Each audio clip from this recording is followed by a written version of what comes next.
As photographers, videographers, and creators, we know that gear can get quite spendy, especially when it comes to cameras and lenses. But what if I told you that you don't have to spend thousands of dollars to get a high quality image? That's where this comes in. Now, for those of you that don't know what this is the GoPro Hero 12 Black. With its super wide lens, its intended use is really to be used as an action camera. But with a few simple settings tweaks, you can turn this tiny, affordable camera into a video recording beast. Now this is my Canon R10 mirrorless camera, which I use to record 99% of all of my photo and video content. Now the sensor size on this is 24.2 megapixels.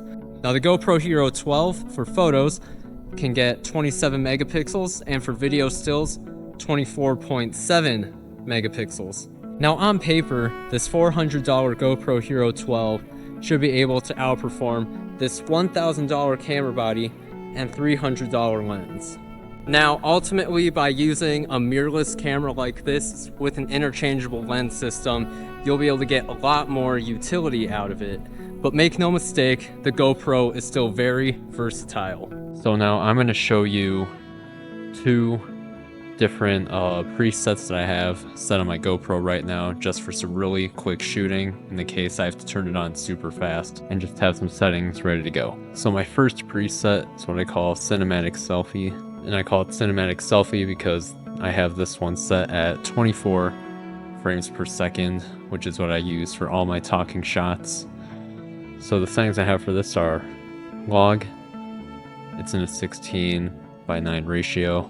Usually I'll have it in 5.3K, but I had it in 4K for this. And of course, 24 frames per second. And then for the cinematic shots, you'll want to use the linear lens mode because the wide, super view, and hyper view will distort the image with that fisheye effect. And then we have our image stabilization hyper smooth on. And some of these settings down here I have, so white balance I usually set manually.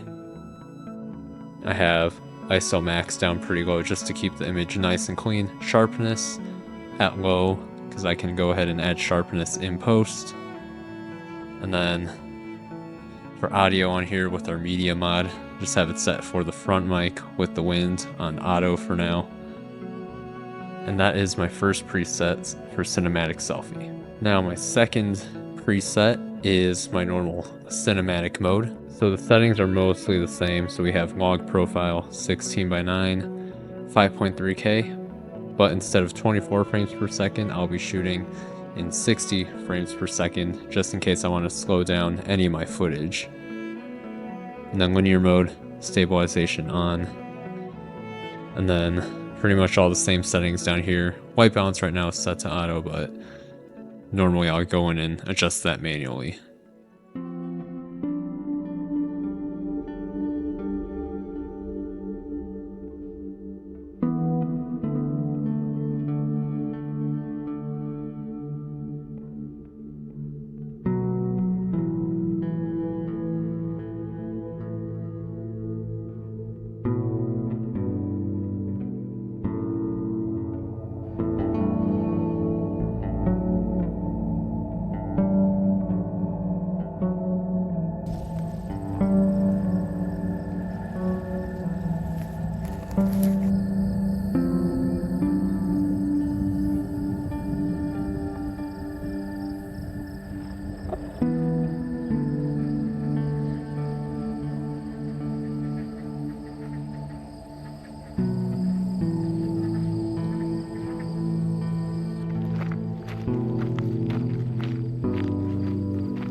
And as you can see right now, this GoPro even works great as a studio camera.